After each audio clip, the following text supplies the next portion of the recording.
todavía es como una especie de mala palabra. Incluso también, ¿no? Si se lo compara con el neobarroco, ¿no? El neobarroco en un punto representaría todo lo contrario del objetivismo, ¿no? Aún hoy, digamos, ¿no? Como, bueno, el neobarroco,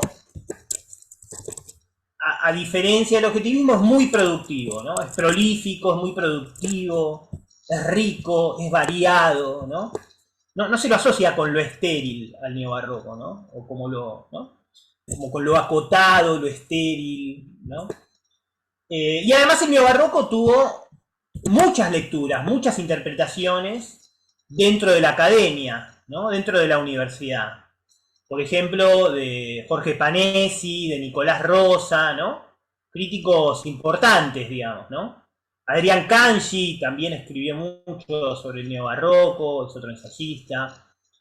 Y el objetivismo ahí no tuvo tanta suerte, ¿no? No tuvo una recepción académica, más allá de los ensayos de Ana Porrúa, que sí escribió sobre el objetivismo, y ahí en esos ensayos, o en el libro Caligrafía Tonal, ustedes pueden buscar una breve historia del objetivismo argentino, un poco más pormenorizada de lo que estoy haciendo yo acá, porque bueno, mi idea no es hacer esa historia, digamos, acá, sino más bien preguntarse por la actualidad del objetivismo y por qué a veces es leído como inactual, digamos, ¿no? Como no interesante, digamos, ¿no? O estéril, digamos. Y para eso, bueno, tengo en principio tres tesis, ¿no? Sobre esto. La primera tesis es que el diario de poesía fue efectivo, digamos. El diario de poesía fue muy efectivo. Es decir,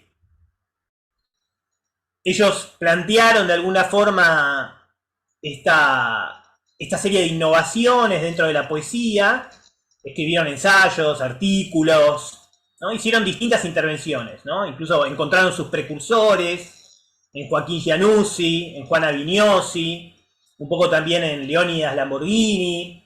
¿No? O sea, hicieron una operación cultural muy inteligente, muy rica, muy potente, digamos, ¿no?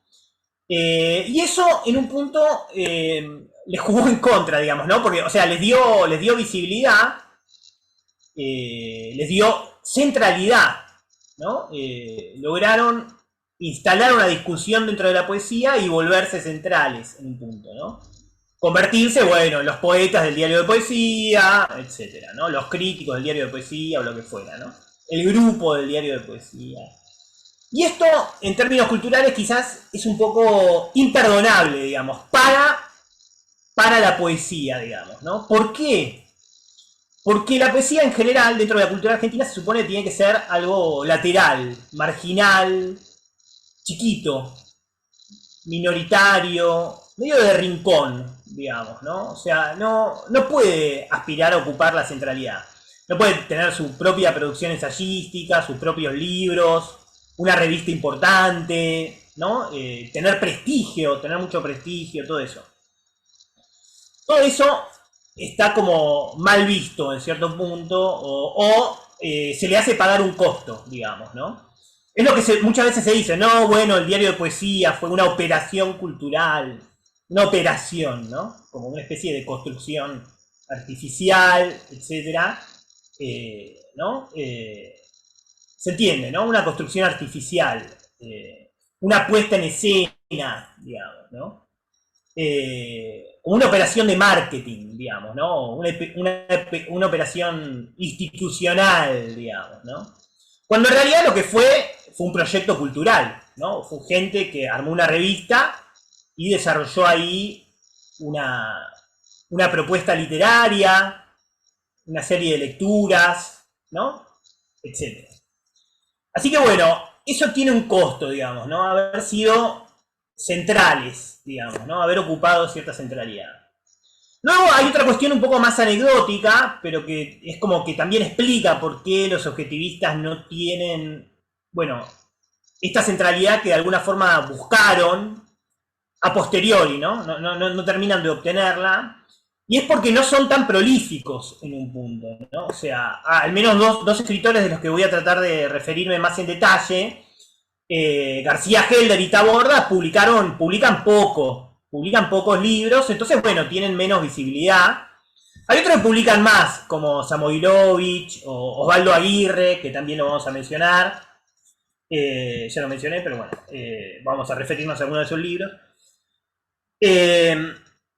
Ellos publican más, pero hay una parte de los subjetivistas que publican poco. Eso también, en cierta medida, es un problema.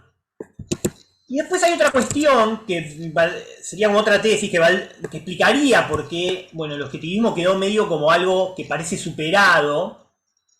Y es la poesía de los 90, digamos, ¿no? La poesía de los 90 es otra ruptura más grande, digamos, o que profundiza de alguna manera todas las líneas que de alguna forma llevó adelante el objetivismo, ¿no? Digamos, ya sea por el lado de la imagen, por el lado del habla, por el lado del lenguaje cotidiano, ¿no? Por el lado de meter la experiencia histórica, social, dentro del poema. Bueno, todo eso la poesía de los 90 lo profundiza, lo multiplica, ¿no? Lo multiplica, digamos, ¿no? ¿No? Uno podría decir, bueno, lo que era como una semilla en el objetivismo, con la poesía de los 90 se convierte en un rizoma, digamos, ¿no? En una especie de acontecimiento múltiple. ¿No? Para hacer una comparación, digamos, ¿no? O uno podría decir, bueno, no sé si conocen un poco la historia de la Revolución Francesa, están los girondinos, ¿no? Que querían una pequeña revolución, armar una monarquía constitucional, y estaban los jacobinos que querían la república, digamos, ¿no? Entonces, bueno, es como que la poesía de los, ¿no? El objetivismo de la poesía de los 90 es como los girondinos y los jacobinos, ¿no? Primero viene el objetivismo, hace una serie de rupturas, pero quizás con un tono un poco más, bueno, no sé, menos revulsivo, para decirlo de alguna manera. Y la poesía de los 90 son los jacobinos, ¿no? Los que llevan todo eso a distintos extremos, que todavía me parece que siguen siendo muy interesantes. Pero bueno, con ese digamos, vaivén de la historia literaria o de los movimientos literarios, con esa serie de episodios, el objetivismo quedó como algo más tímido, que parece más tímido, un poco más conservador, o lo que fuera, o cosas de ese estilo, más apocado quizás, más...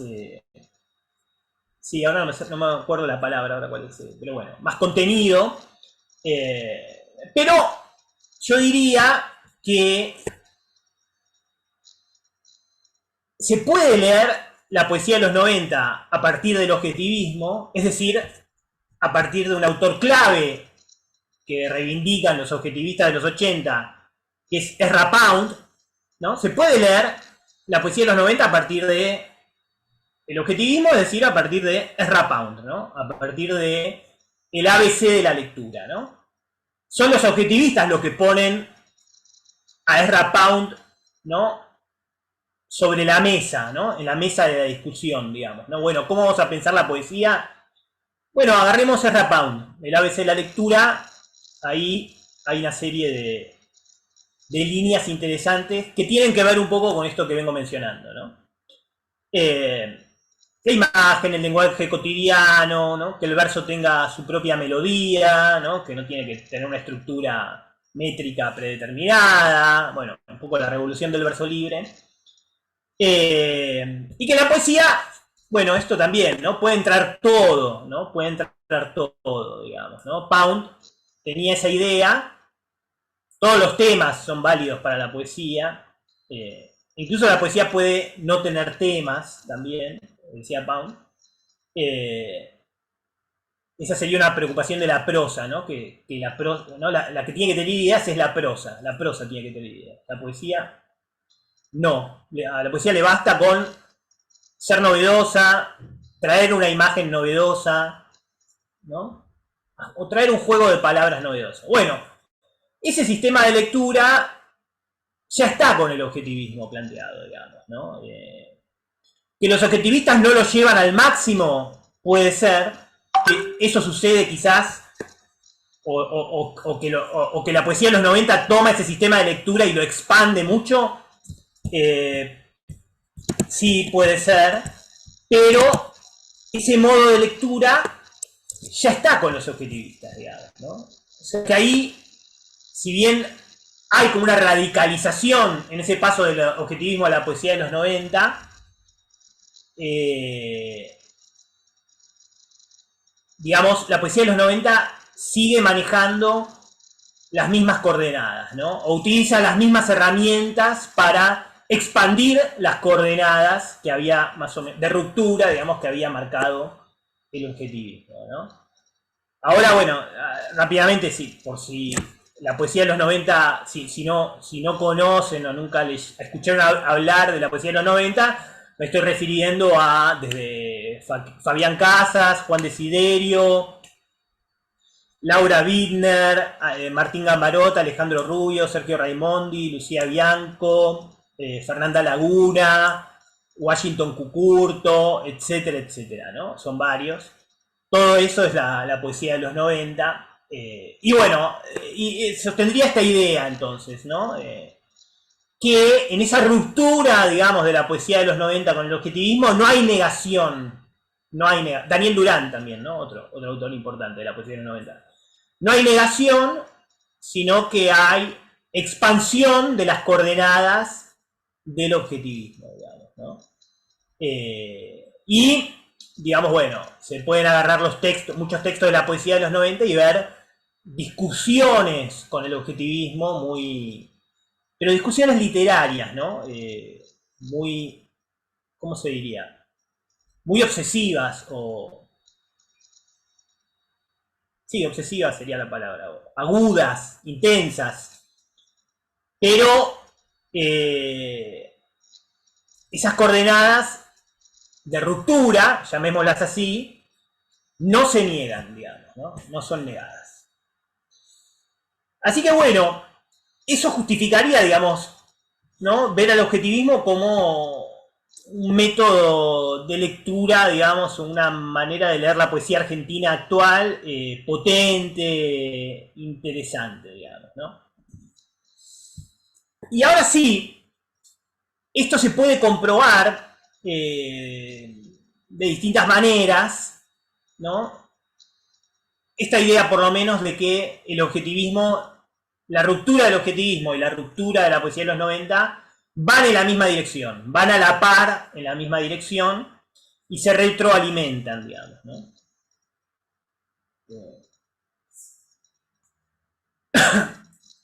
Esto se puede ver, digamos, en los libros que, ya más allá del periodo de los años 90, ¿no? Que es un periodo muy productivo. Uno podría decir también que la poesía de los 90 dura 20 años, digamos, entre 1990 y 2010. Es toda una etapa, un periodo de la poesía argentina, digamos, donde se publican muchas cosas. Es imposible para mí repasarlo ahora. Pero lo que sí se puede decir es que a partir del 2000, bueno, empiezan a aparecer, a partir del 2008, empiezan a aparecer lo que podríamos llamar nuevas señales del objetivismo, ¿no? Los objetivistas, de distinta manera, empiezan a dar algunas nuevas señales. Una de ellas sería este libro, que se llama La vivienda del trabajador, de Daniel García Helder. Es del año 2008. Como ya dije, García Helder había publicado antes, bueno, dije rápidamente, publicó varios libros, 15 poemas con Rafael Bielsa en el año 88. Es un libro en colaboración. Después en 1990 publica El Faro de Guereño. Y en 1994 El Guadal, ¿no? Que El Guadal es un libro, quizás es su mejor libro, ¿no? Muy probablemente es su mejor libro. Que fue muy leído por los poetas de los 90, digamos, ¿no? Si no leyeron El Guadal, recomiendo que lo lean, vale mucho la pena. Y La vivienda del trabajador retoma un poco algunas cuestiones algunos planteos, algunas coordenadas del Guadal, digamos, ¿no? Yo voy a hablar, digamos, hasta las 7:15 o hasta donde me dé la voz. Espero que sean las 7:15. Y ahí hacemos un intercambio, podemos intercambiar algunas algunas opiniones o pareceres sobre estas cuestiones. Entonces, comparte la vivienda del trabajador con el Guadal algunas coordenadas espaciales, digamos, ¿no? O sea, hay un eje que se repite en los dos libros que es el trayecto Buenos Aires-Rosario, digamos, ¿no? Un poco el trayecto de la cuenca del Paraná o lo que bordea el Paraná, digamos, ¿no? Esa zona un poco clave, digamos, de la Argentina, que es esta zona, ¿no? La zona de los agronegocios, ¿no? De la zona pampeana del sector agroexportador.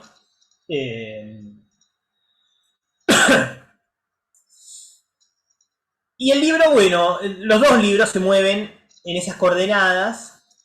La primera diferencia salta a la vista es que García Helder pasa a la prosa, digamos, ¿no? En realidad, este es un libro en prosa. Es un híbrido también, ¿no? Justamente usando esta idea que ya estaba en el objetivismo, que es la de mezclar géneros, ¿no? Dentro del poema se podía mezclar, no sé, el relato, no sé, la reflexión, el diálogo, algo de la historia, ¿no? Alguna cosa, también hasta alguna digresión lírica incluso. Bueno, esta idea de hibridez de géneros en la vivienda del trabajador pasa a la prosa, que también es una mezcla de glosa, de relato personal, o sea, alguien que se sube un micro y viaja, ¿no? De una ciudad a la otra y observa el paisaje, por ejemplo, ¿no? Y, bueno, ensayo porque va reflexionando sobre las glosas que va haciendo, ¿no? El tema de la glosa también es importante como... Es un recurso, digamos, de alguna manera de los subjetivistas argentinos, anda dando vueltas por ahí. Al menos en el caso de García Helder.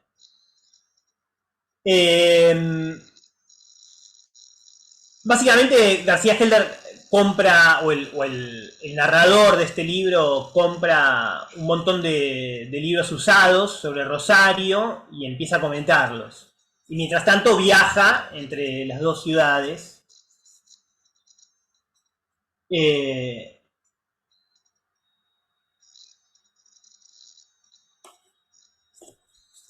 Y se va armando algo interesante con las frases, digamos, ¿no? Las frases como que se van expandiendo, se expanden y van acumulando imágenes, reflexiones, información, está bien, ¿no? Información, mucha información, eh, enumeraciones también. Y se va mezclando el pasado y el presente, digamos, ¿no? O sea, porque las glosas de los textos hacen referencias al pasado y ese narrador, lector, está en el presente, viajando, ¿no?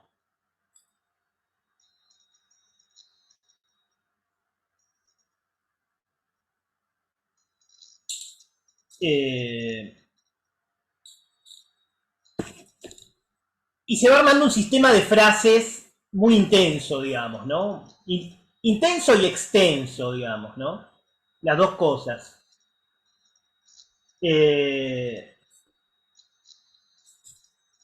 Un poco como si se viajara, ¿no? A través del tiempo y del espacio, de alguna manera.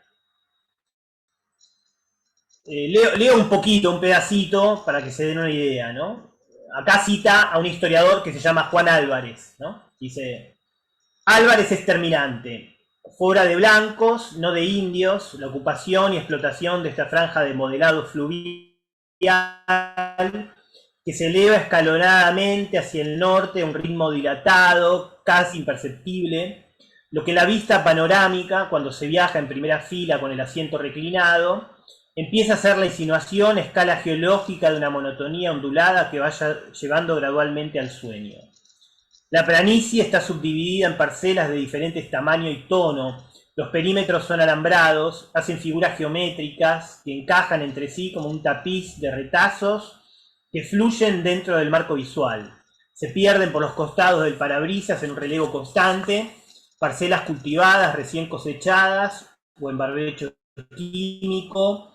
Los tonos, según la evolución de los cultivos, pueden ser verdes, amarillos, ocres, marrones, grises, rojizos, con carteles en los alambrados, BASF, trigo rentable, Bayer para el control de la roya y enfermedades de fin de ciclo, Ciagro, Nidera, maíces, Nidera, super soja, Nidera, nuevos sorgos, Nidera, super paraíso.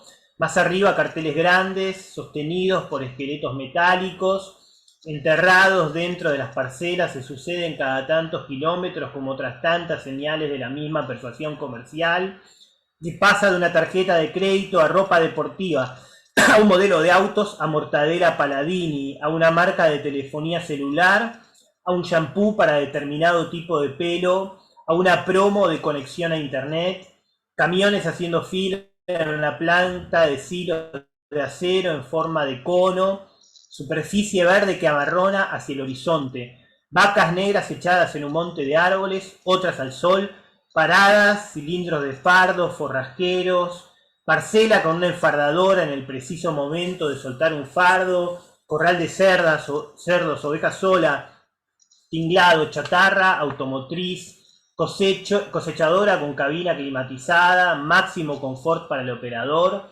monitoreo satelital, silos bolsa blancos, la imagen típica del cielo con las torres de alta tensión y los cables cruzando las parcelas en diagonal, salen yuyos entre las patas de las torres, de los carteles, etcétera, ¿no? Etcétera, etcétera. Bueno, acá creo que se entiende bien un poco cuál es el planteo estilístico, digamos, ¿no? O estético de este libro de García Helder, ¿no? De La vivienda del trabajador. Que es crear intensidad a partir de la extensión de la frase, de la enumeración, en cierta medida, y de toda la información que se puede contener ahí, en términos visuales, en términos históricos, ¿no? Uno podría decir que es un recorrido como adentro de un imperio, ¿no? Como por adentro del imperio de la soja, digamos, ¿no? Que es un imperio muy actual, digamos, que está muy presente en nuestra experiencia cotidiana, en fin, en distintos niveles. Y es por ahí, digamos, que hace este libro su recorrido. Así que está situado, digamos, en uno de lo que podríamos denominar como algunos de los núcleos de nuestra experiencia contemporánea, digamos, como argentinos. Y obviamente acá hay una tensión fuerte a lo que sería la cuestión de la economía política o la cuestión de las determinaciones económicas del paisaje, que se vincula con un libro importante de la poesía de los 90, del año 2001, que se llama Poesía Civil, de Sergio Raimondi. No voy a comentar en detalle ese libro, es un libro muy importante, pero se puede decir que este objetivista, que es Daniel García Helder, está haciendo una lectura, digamos, de poesía civil y está armando, a partir de esa lectura, su propio artefacto, digamos, ¿no? Su propio artefacto literario. ¿Se entiende esa idea? Su propio planteo literario, digamos, ¿no? Que sería esta especie de prosa narrativa ensayística, híbrida, digamos, ¿no? Que un poco mezcla el pasado, el presente, etc. Y algunas contradicciones del presente. Ese sería uno de los libros a tener en cuenta.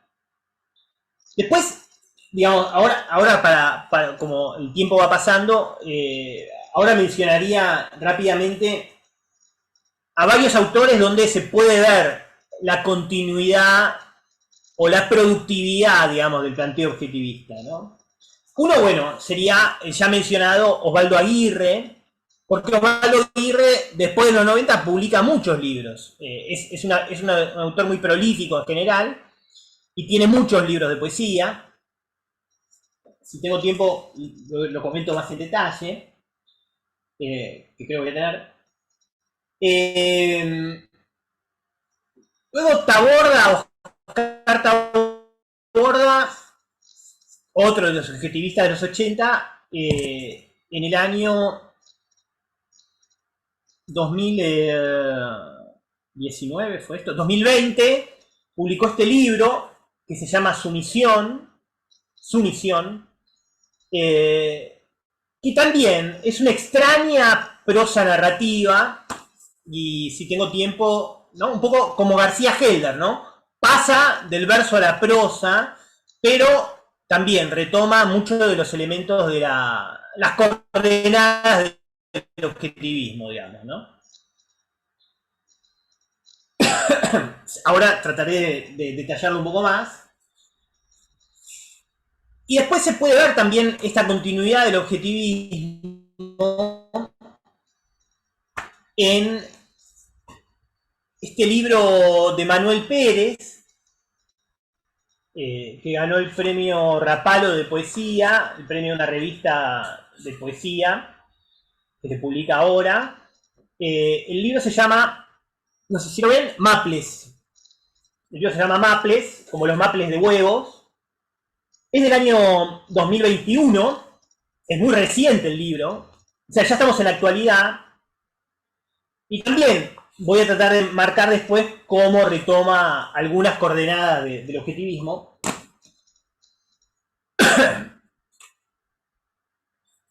Y luego aparece también este libro en el año 2019, que se llama Morris, de Violeta Kesselman,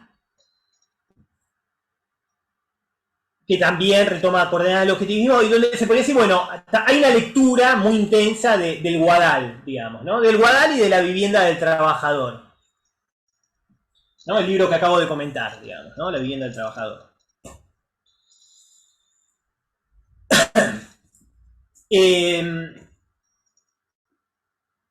Bueno, creo que se va siguiendo un poco, espero que sí.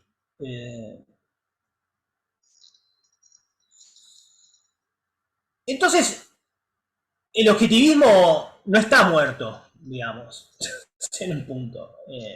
No, no está tan superado, ¿no? Sino que en realidad estos autores siguen publicando y hay un elemento de trasvasamiento generacional, porque Violeta Kesselman y Manuel Pérez son autores de otras generaciones, de generaciones posteriores. Kesselman es del 83, creo, debe tener 40 años, y Pérez es del 93, si no me equivoco, o sea que tiene 30 años, es muy joven Pérez.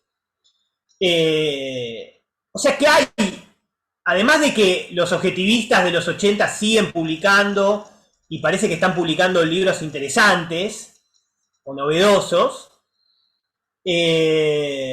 también hay un trasvasamiento generacional. Hay segundas generaciones que están tomando cosas de ese objetivismo de los 80, 90, mezclándolo, combinándolo con la poesía de los 90, digamos, ¿no? Una cosa no excluye la otra.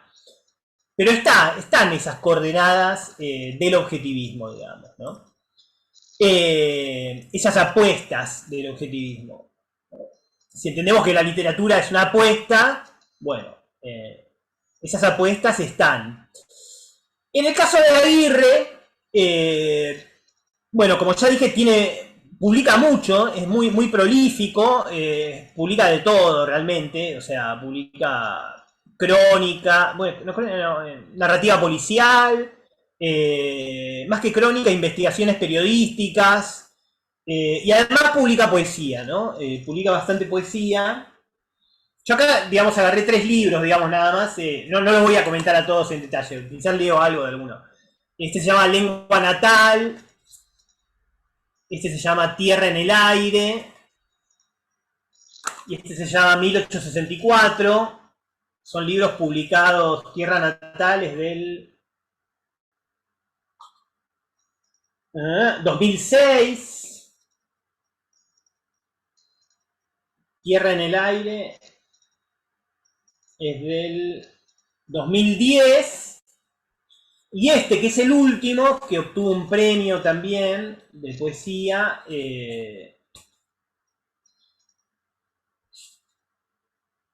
es del año 2020, ¿no? O sea que es muy reciente.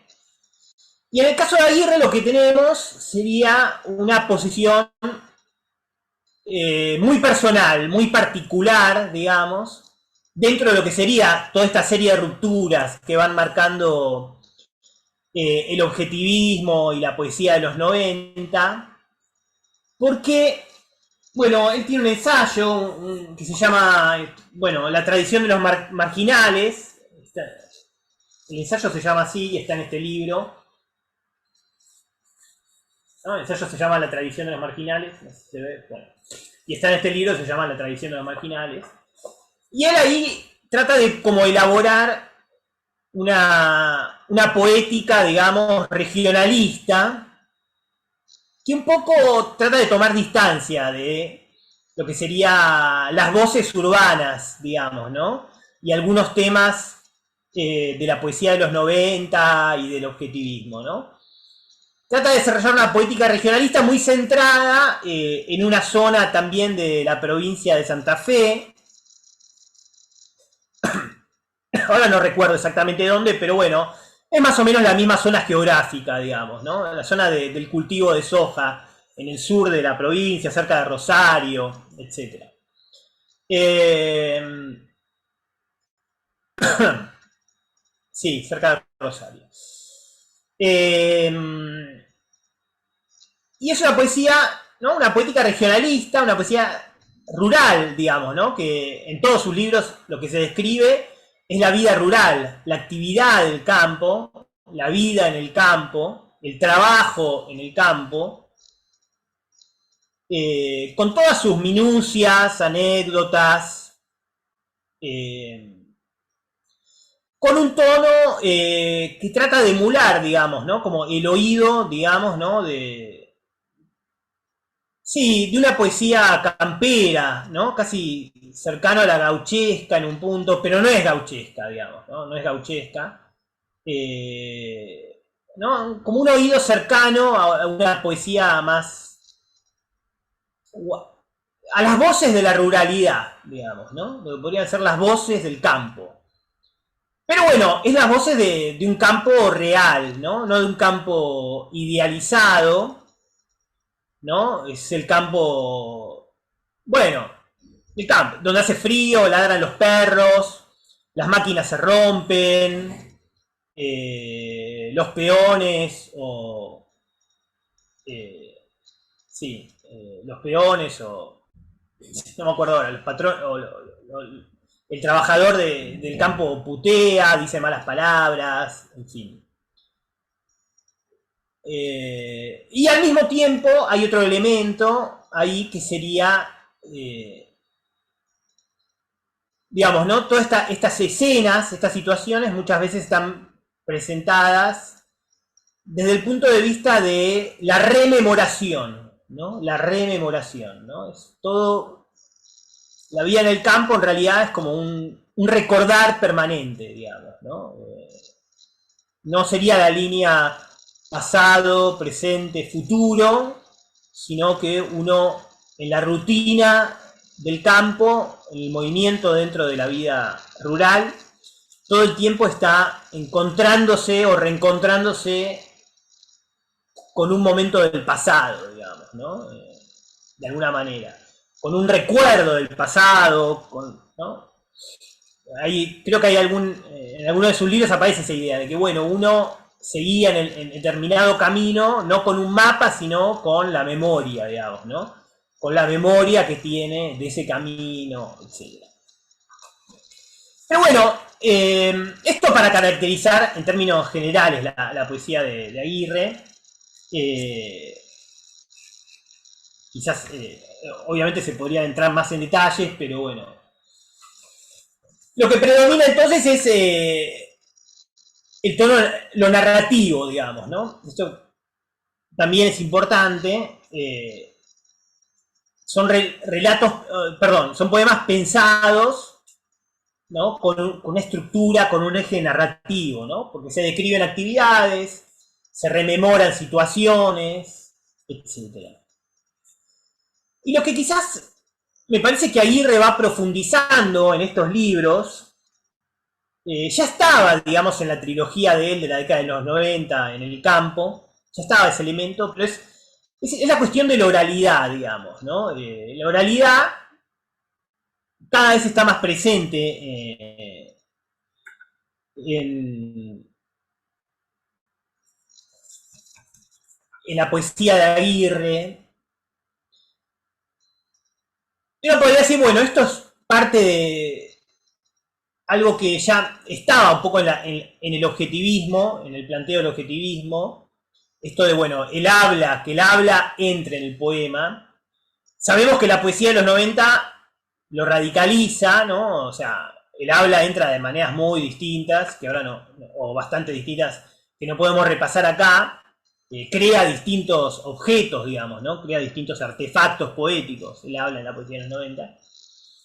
Pero ahí Aguirre hace una especie de mixtura, digamos, ¿no? Esto es como dice, bueno, utiliza como el oído, digamos, arriesgado, digamos, ¿no? Arriesga con el oído, arriesga con el habla para dar cuenta de esas escenas rurales, sin dejar de lado un tono oral, que es el tono oral típico o más o menos, sí, típico del campo, no sé si típico, pero propio, característico del campo, ¿no?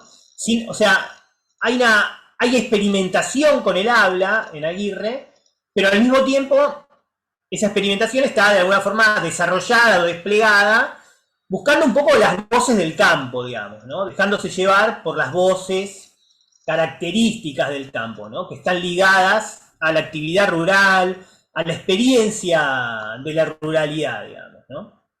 Leo una página, digamos, más o menos para que se entienda, así no. Este se llama, este poema es bastante largo, voy a leer una página nada más. Se llama Si llueve porque llueve y si no llueve porque no llueve.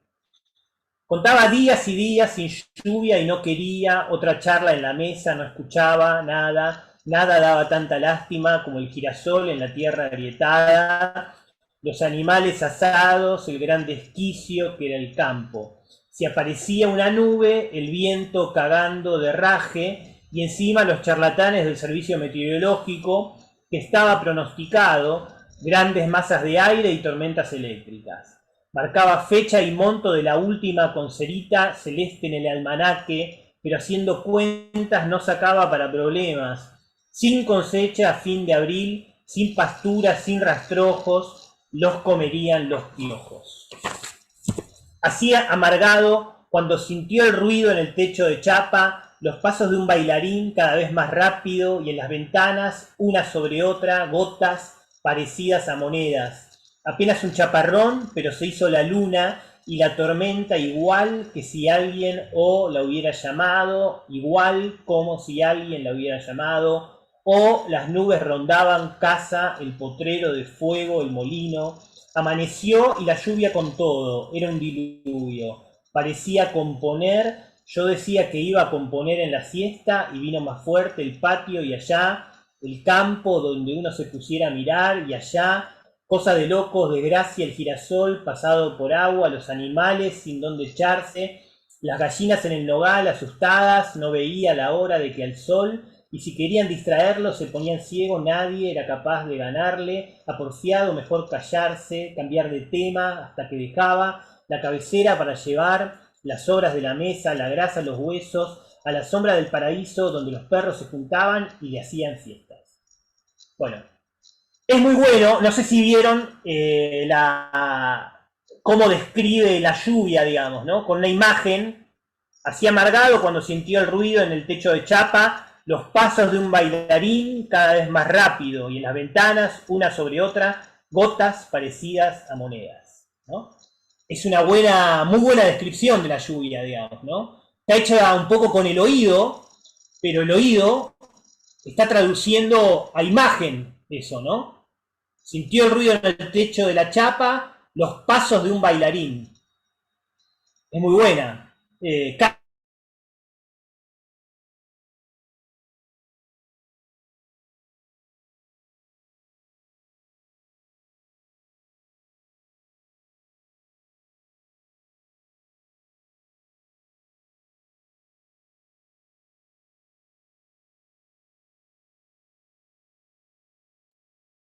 Martín, no sé si te perdimos.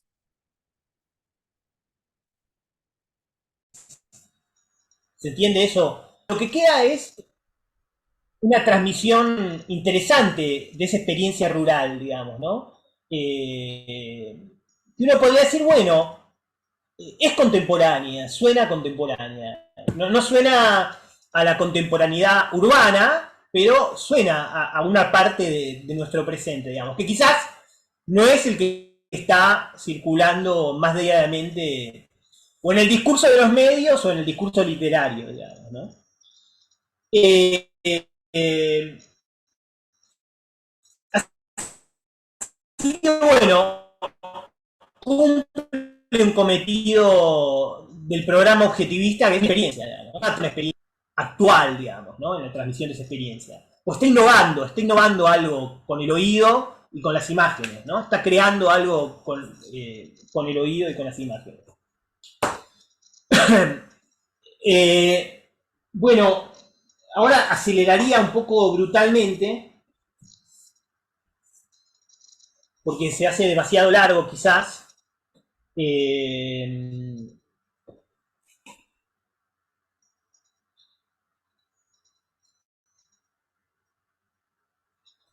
o quizás mejor, como frenamos acá, porque más o menos algo planteé. Y hacemos un intercambio, si les parece. Eh, Porque no me va a dar para. No voy a llegar con todo el resto de los libros.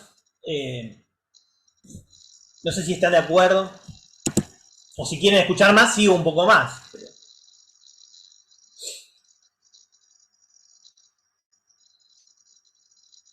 Alguien tiene que opinar.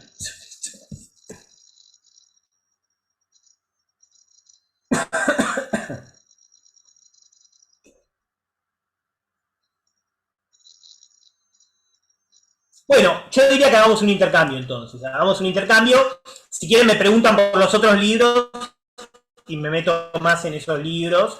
O me preguntan de lo que ya hablé y hacemos un intercambio de opiniones sobre eso. ¿Les parece? Hola. Bueno, Sí, me parece, lo que sí, nada, yo vengo como de otro mundo, no tanto de letras y demás, entonces por ahí hay algunos conceptos, palabras y escritores, escritoras y demás que,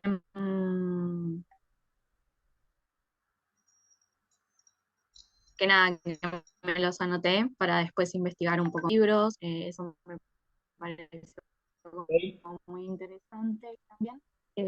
No sé si puedo seguir como dando, diciendo lo que... Dale, dale, dale, dale. ¿Sí? Em, Sí, sí. Como dice un poema de Osvaldo Aguirre. Dale, dale, dale.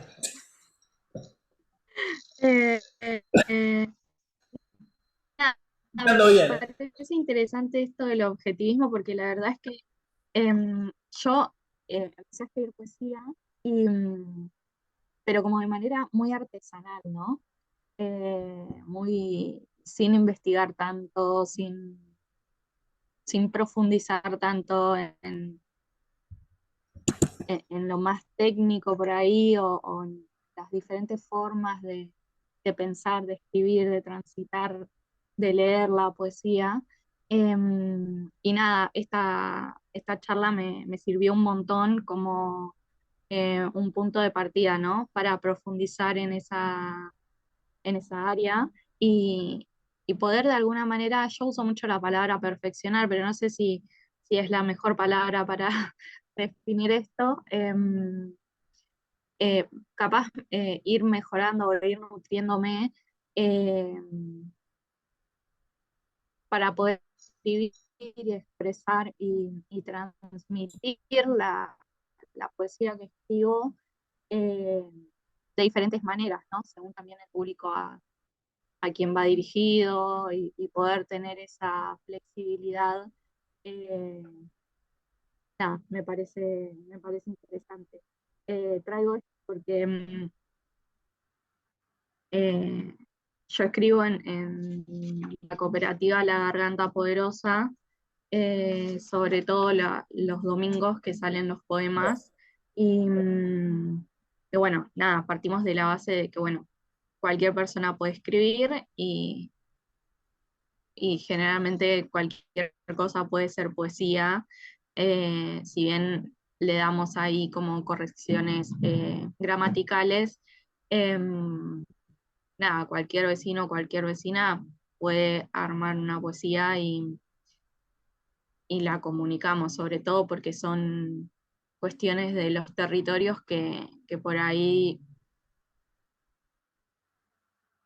que por ahí no, que no se transmiten de igual manera si no estás viviendo en uno de los barrios, ¿no? Entonces, eh, nada, está bueno ir teniendo estas herramientas, estas instancias, me las voy a llevar estos conceptos para nada, sumar al equipo ahí de poesía y que podamos ir dándole una vuelta más, ¿no? A lo que estamos haciendo.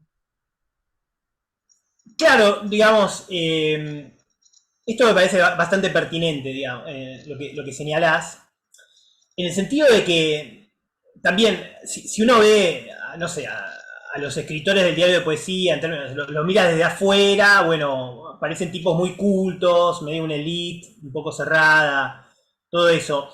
Pero la apuesta de fondo, o de fondo o explícita, la apuesta explícita es democratizadora, digamos, es pensar la poesía desde una perspectiva democratizadora, digamos, ¿no?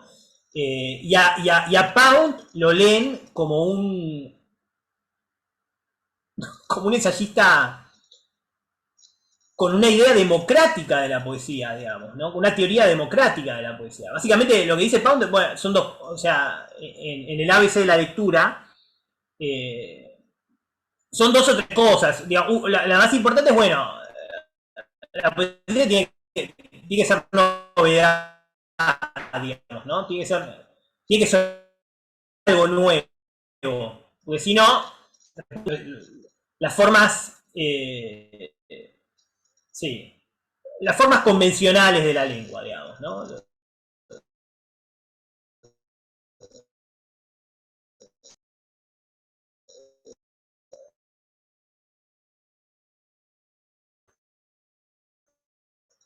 Todo lo que sería. Se entiende eso, ¿no? O sea, si no, entonces en los mismos formatos, en los mismos modelos, se vuelve aburrida, digamos, se vuelve previsible y si se vuelve previsible, se vuelve aburrida, digamos. Básicamente es eso. Se repite, se vuelve previsible, se vuelve aburrida. Ahí hay un riesgo, ¿no? Que es el riesgo de que la poesía, de que la literatura o la poesía se vuelvan poco interesantes, pierdan capacidad para interpelar a los lectores. Y si pierden capacidad para los lectores, bueno, a nadie le interesa leer. Y entonces ahí hay un espacio que es el espacio de la escritura, o una potencia, que es la potencia de la escritura, que se pierde. ¿Y quién se queda con esa escritura? Bueno, alguien va a escribir. ¿Quiénes van a escribir? Bueno, los medios de comunicación, las instituciones, no sé. Pero la escritura ahí pierde algo, ¿no? Si se queda en la repetición, en la reproducción de un modelo, digamos, ¿no? Para decirlo de alguna manera. Entonces Pound dice, bueno, hay que ser rupturista en un punto, hay que inventar algo nuevo, digamos, ¿no? O una experiencia nueva, o una forma nueva, una forma y una experiencia nueva. Tampoco es tan complicado, dice Pound, digamos, en cierta medida, ¿no? Dice, bueno, basta con una imagen, inventate una imagen, cualquiera, como quieras, inventate la imagen como a vos. Nadie tiene criterios para armar una imagen, no es que hay que ser pintor, digamos, o sea, no es que tengo que entender a Rembrandt para, o a Van Gogh para escribir una imagen, digamos, ¿no? Ahí, la imagen no hay criterios. cualquiera puede armar una imagen, y eso es lo que dice Pound, digamos, ¿no? Bueno, Pound lo dice así, con ese extremo, digamos, ¿no? Que también lo dice Osvaldo Lamborghini en un prólogo. Bueno, no, perdón, ahora hago bien esa cita, pero Pound dice, una imagen, no es que una imagen vale más que 1000 palabras, dice una imagen vale más que 10 tomos de obras completas, digamos. Si un escritor logra crear una imagen, bueno, ahí ya tiene su aporte a la literatura, ya inventó algo, digamos, ¿no? Ya tiene algo para mostrar, algo para transmitir. Una imagen, digamos, ¿no? Después, bueno, con que la imagen sea más o menos personal y que no sea, justamente, ¿no? Un cuadro costumbrista, digamos. Un cuadro típico, etc. ¿Se entiende eso, no? Voy a una anécdota, digamos. Hay un prólogo muy famoso que es el que César Aira hace para Novelas y Cuentos, que es ese libro de Osvaldo Lamborghini. Bueno, en medio de revisar, pero César Aira ahí hace una anécdota, ¿no? Comenta una anécdota que dice que, bueno, Osvaldo Lamborghini había leído David Copperfield de Dickens, ¿no? De Charles Dickens. Había leído. Pero decía, bueno, a él le interesaba solo una escena, digamos. La novela no le interesaba. Le interesaba la imagen donde Peggy le tiraba para comer, ¿no? Le tiraba maíz para comer a las gallinas, ¿no? Eso era lo único que le importaba a Osvaldo Lamborghini de esa novela de 500 páginas, digamos, ¿no? No le importaba la novela, le importaba la imagen, ¿no? Se había quedado con eso. Bueno, Pound dice lo mismo, digamos. No importa, todo el aparato ese de palabras enorme, textual, importa si hay una imagen, digamos, o sea, o lo interesante es la imagen ahí. Y eso, bueno, uno puede ir armando distintas imágenes, combinándolas, sumarles un relato, una reflexión, bueno, distintas variantes, ¿no? Se puede. Hay muchas variantes de eso que toda la poesía contemporánea fue indagando, digamos, fue revisando, reformulando, recreando, ¿no? De distintas maneras. Pero es democrático, el gesto es democrático, digamos, ¿no? Porque cualquiera puede escribir una imagen y no hay criterios. No hay ningún criterio para, ¿no? Pound tiene más dudas cuando el poema es pura reflexión, o es puro relato, y no hay imágenes potentes. Pound empieza a dudar, y ese es un buen criterio para, a mi entender, no es un criterio elitista, es un buen criterio para leer poesía, porque ahí hay algo de la poesía que se pierde, digamos, y no hay potencia en la imagen.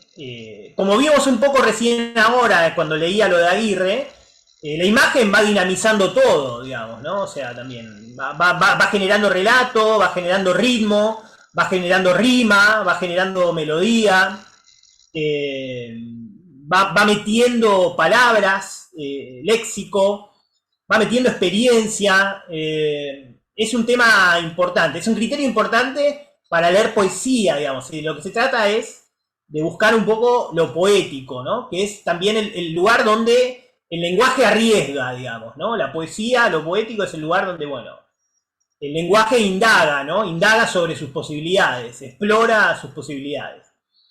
Si se queda algo muy ensayístico, bueno, son ideas y ese es el terreno de la prosa, digamos, ¿no? Esto es algo que también decía Goethe, dicho sea de paso, ¿no? Que bueno, las ideas son para la prosa, digamos, ¿no? La poesía está en otro juego, o está en el juego, puede ser puro juego la poesía, pero las ideas no son determinantes para la poesía. Puede haber o no puede haber, depende del autor, depende de los intereses del autor, etc. ¿no? Ahí todas las posibilidades están abiertas. Bueno, me parecía interesante, me parecía bueno que hayas captado que hay un elemento democratizador, digamos, en esa lectura de la poesía que hace el objetivismo y Pound, digamos, ¿no? Y en la lectura que hacen los objetivistas argentinos de Pound, digamos, ¿no? Bueno, no sé si alguien quiere comentar algo más.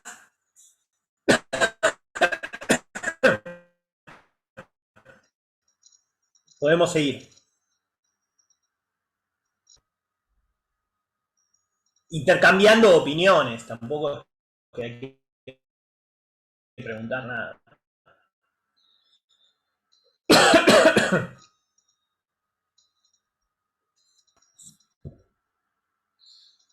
Bueno, mi conexión aparece por momentos un poco inestable, pero creo que se estabilizó. Conexión inestable es un buen nombre para un poema. Eh, no sé si hay más comentarios. Acepto cualquier tipo de comentarios, siendo las 7:15.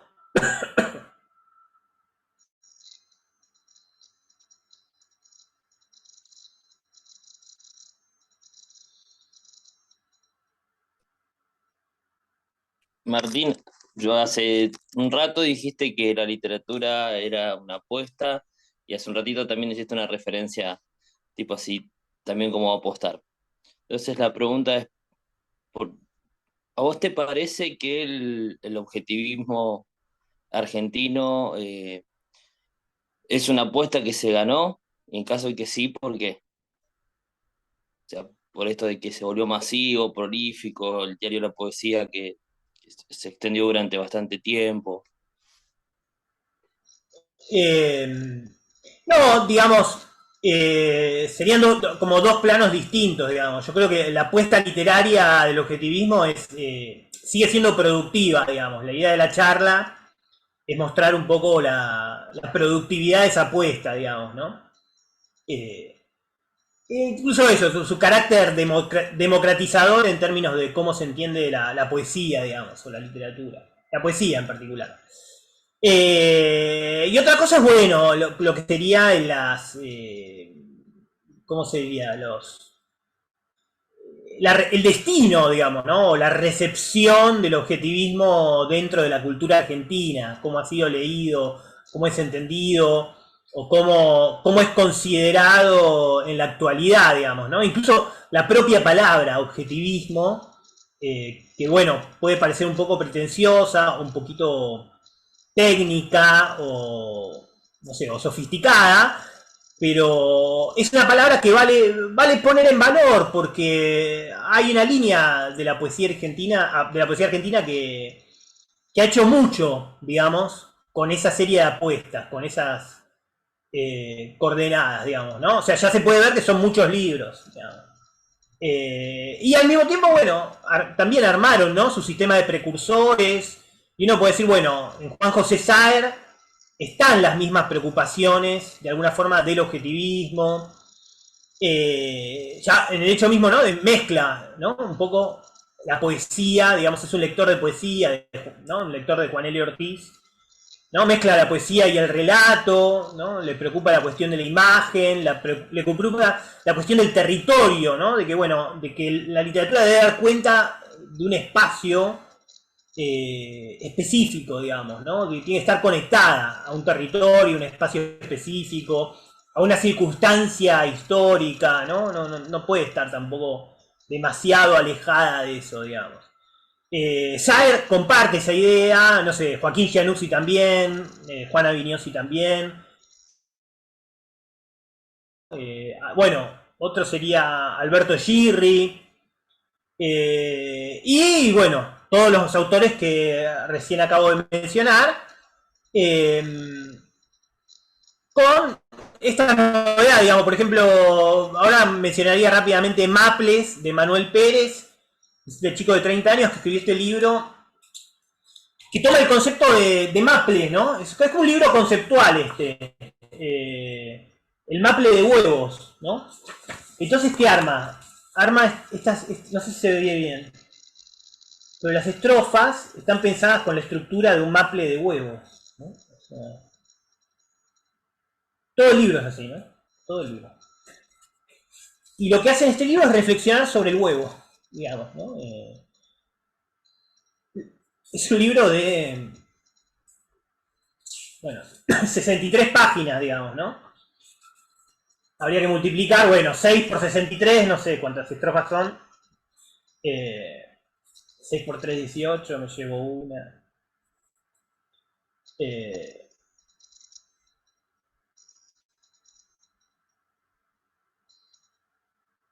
serían 658 estrofas, si no calculo mal, dedicadas al huevo, ¿no? 658 estrofas dedicadas al huevo.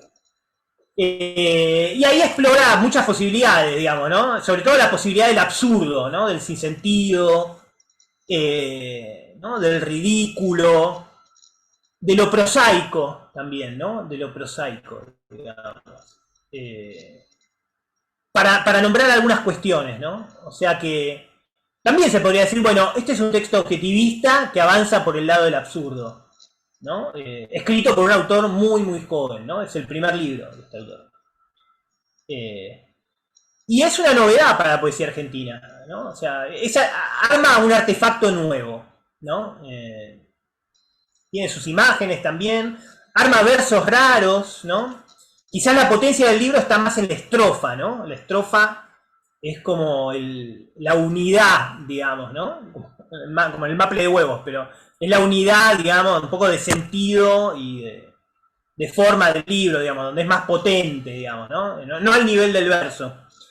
Pero bueno, también hay versos muy interesantes que vale la pena, digamos, o sea, que innovan, inventan algo, ¿no? También esa sería otra noción poundiana que el objetivismo toma, ¿no? De alguna forma, y que la poesía de los 90 explora mucho, ¿no? Mientras haya un verso, ¿no? Que el verso tenga algo nuevo, digamos, ¿no?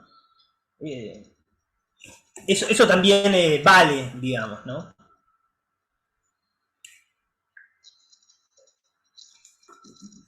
Así que bueno, después, ¿cómo es considerado el objetivismo ahora? Yo creo que hay algunas dificultades que tienen que ver con esto que yo mencionaba al principio, digamos, ¿no? Incluso esa dificultad paradójica, creo que me parece como la más curiosa, que es que, bueno, el objetivismo logró una centralidad en la discusión poética, en el debate literario, más bien de la poesía, digamos, ¿no? Y no se perdona mucho eso, no se perdona que tengas que haya un grupo con libros, con reflexión crítica y con una serie de apuestas, no sé cómo decirlo, productivas, consistentes, innovadoras, y transgreden algo que está muy, muy ligado al ADN, digamos, de la cultura o de la literatura, que es la asociación del verso o de la poesía a la lírica, digamos, ¿no? La identificación del verso y de la poesía con la lírica, con la expresión de los sentimientos, el lenguaje un poco metafísico y todo eso. Y esa es una transgresión también imperdonable, digamos, ¿no? Medio imperdonable que hicieron los objetivistas y que medio, yo creo que sí, el mundo cultural no termina de digerir, digamos, ¿no? Es un huevo que no pueden tragar. Así que bueno, sí, no sé si responde a la pregunta.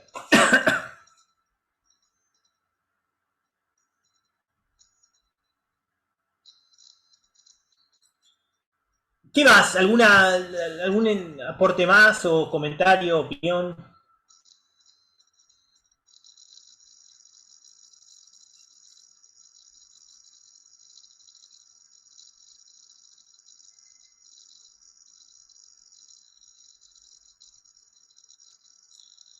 Bueno, entonces, si están interesados, yo después les puedo mandar alguna bibliografía con con todos los libros que mencioné y con las referencias críticas también. Creo que están todas, las tengo todas ahí. Y bueno, recomiendo que busquen estos libros, digo, como un consejo amistoso, digamos, ¿no? No profesoral. Pero bueno, vale la pena conocerlos. Y sí, digamos, como que es interesante también, el diario de poesía está subido a la página de AIRA. Lo anoto acá en el chat. Lo compartí al principio de la charla. Si es que... ¿Ya lo compartieron? Sí, lo compartí. Ah, genial, gracias Eduardo, gracias. Bueno, el diario de poesía está subido en la página de AIRA, que es la que compartió Eduardo. Están todos los números ahí. Recomiendo que los curioseen un poco, que se metan ahí. Hay muchas cosas interesantes para ver. Se puede empezar por las notas de García Helder, o por las notas sí, por las notas de García Helder, el ensayo El neobarroco en Argentina, y después, bueno, meterse ahí. Hay como muchos de los poetas de los 90 se formaron literariamente leyendo el diario de poesía, digamos, leyendo la revista. Por una revista también medio con un enfoque medio universalista, digamos, ¿no? Metía todo tipo de poesía, había, ¿no? Todo tipo de autores de distintos países, mucha poesía latinoamericana actual, o sea, de los 60 para adelante, de los 70 para adelante. Eso es lo que podríamos definir como actual todavía, en términos de poesía. Así que sí, recomiendo que, bueno, eso es lindo para curiosear e ir conociendo. Y si no, yo les paso la bibliografía y ahí tienen los libros que mencioné y otros más. Y ya con eso tienen para una linda temporada de invierno-primavera. Gracias, Eduardo. Ahí lo mando de nuevo. No sé, Marcela dijo algo, pero no llegué a leerlo porque tengo el chat medio oculto. A ver si lo puedo abrir.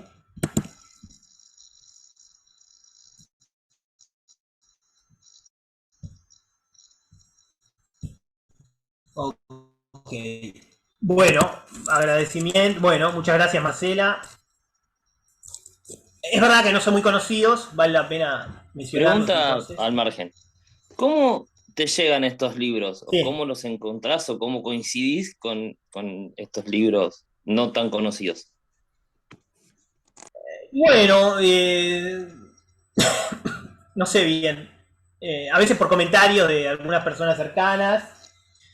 Algunos autores los conozco, me fui poniendo en contacto y...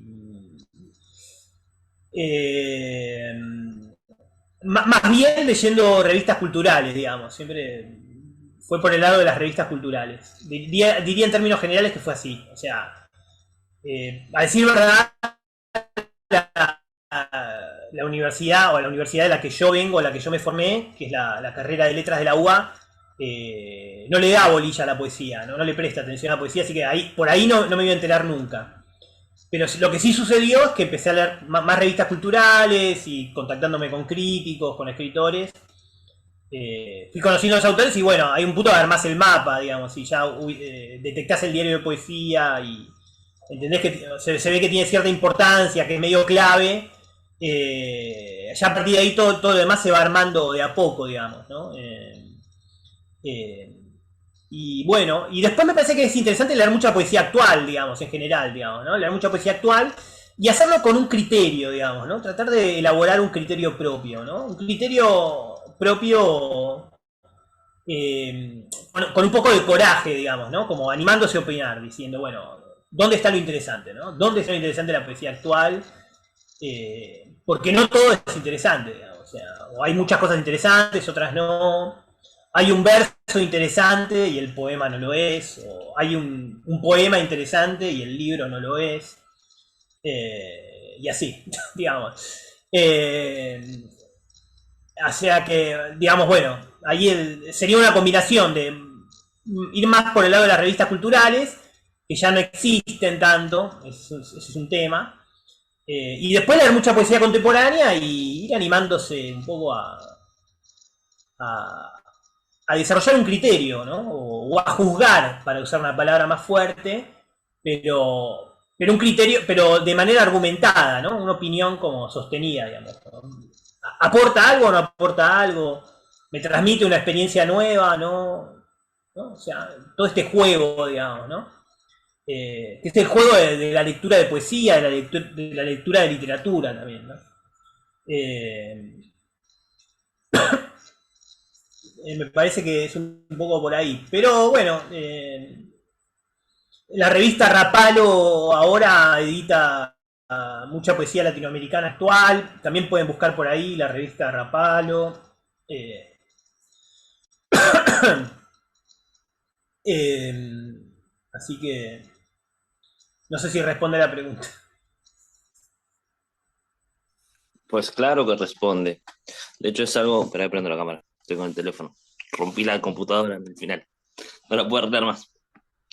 Eh, es una problemática con la que me encuentro al estar en el medio, en el límite del centro, de la periferia. Estoy al final lejos de todo, de todos los círculos donde se mueven eh, los autores, los críticos, etcétera, etcétera, etcétera. Entonces, acceder muchas veces se da por las redes sociales. Claro, sí, sí. Haciendo por las redes sociales. Hay algunos muy buenos, como por ejemplo Eduardo Espósito, que es un poeta que todos los días comparte poesía que a él le gusta, y entonces ahí vas encontrando poetas actuales. Pero después Claro. encontrás un montón de cosas que decís, eh, ¿lo elimino de los contactos o qué hago? Bueno, ahí Sí, es esa es la dificultad con la que yo me encuentro y sí, que ahí yo lo que marcaría también es un cambio de época, si no les molesta que me meta en la reflexión, digamos. Pero bueno, el diario de poesía también pertenece a otra época, que es más la época de las revistas culturales. Y si leen un poco el diario, etcétera, lo que hay ahí es también más debate, hay más debate sobre la poesía, digamos, ¿no? Más cruce de opiniones. Y les digo más, o sea, si leen otras revistas como El Lagrimal Trifurca, que es una revista de los 70, hecha en Rosario, de poesía, y otras revistas anteriores de poesía de la década del 60, en un punto había más debate sobre la poesía, había más intervenciones ensayísticas, más intervenciones críticas, más opiniones, así como se opina sobre economía o se opina sobre cine, ¿no? Hasta sobre si una serie es buena o es mala. Bueno, ese debate se perdió en el caso de la poesía, porque se perdió un poco la movida de las revistas culturales. Bueno, Tamara está en una revista cultural, hay que decirlo así.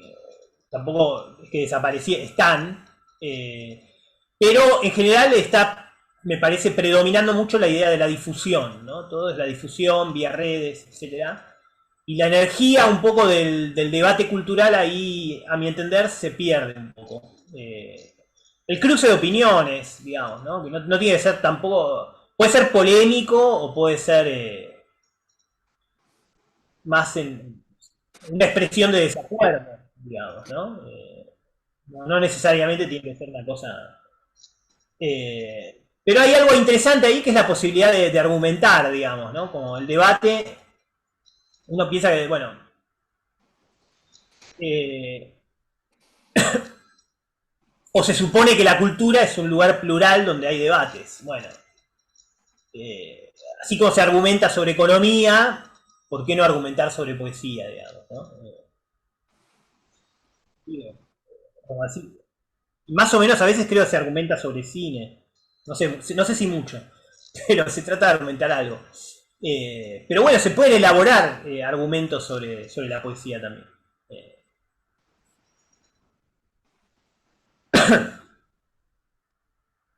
Acá traté de desarrollar algunos al menos. Eh, pero sí, ahora medio el suplemento cultural son las redes, ¿no? Como que las redes funcionan. Pero al mismo tiempo es interesante, no sé, leer Enie, ¿no? Comprar Enie y ver ahí qué concepción de la cultura hay, ¿no? Y bueno, ver si uno está de acuerdo, si no.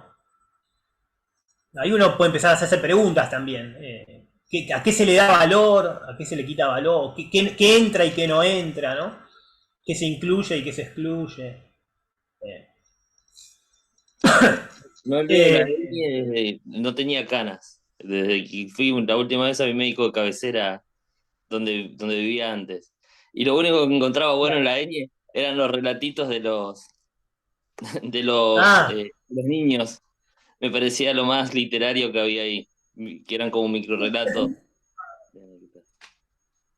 ¿Sigue ¿Decís la existiendo revista Eni? ¿Sigue ¿La existiendo? revista Eni de Clarín? Claro, ¿sigue existiendo? La Sí, última vez sí. que la leí no tenía canas, así que imagínate. Yo compré hoy el último número. Salió ayer. ¿Y sigue trayendo Eh, las mismas secciones de siempre? y bueno, ahí cada uno puede decir, sí, a mí no me vuelve loco, a mí no me encanta, pero ahí hay una versión de la cultura, que uno podría decir, bueno, es la cultura hegemónica, la cultura oficial. ENI es un órgano de eso, bueno, uno ahí puede ver cómo circula la información, qué valores se transmiten, qué concepciones de la literatura se transmiten, qué ideas políticas hay, qué ideas sociales hay. Eh, Así que, bueno, yo cerraría acá, digamos. No sé si alguien tiene algo más quiere comentar algo más. Si no, me escriben y les mando esa bibliografía y nos mantenemos en contacto, cualquier cosa. ¿Sí? Bueno, ha sido un gusto y yo ya le diría a la anfitriona que puede cerrar la comunicación. No sé si lo hace ella o lo hace yo, o lo hago yo. Como quieras, Martín. Muchas Martín te mandó un gracias. mail, después si puedes leerlo. Dale, dale, dale. Sí, sí, sí, estoy Por favor. leyendo todos los mails. Dale. Gracias. Bueno, un gusto y estamos en contacto. Muchas gracias, Martín. Ahí volví a enviar el formulario por si queda alguien que no se haya inscrito para acceder al certificado de asistencia. Bueno, macanudo, genial. Muchas Les gracias. mando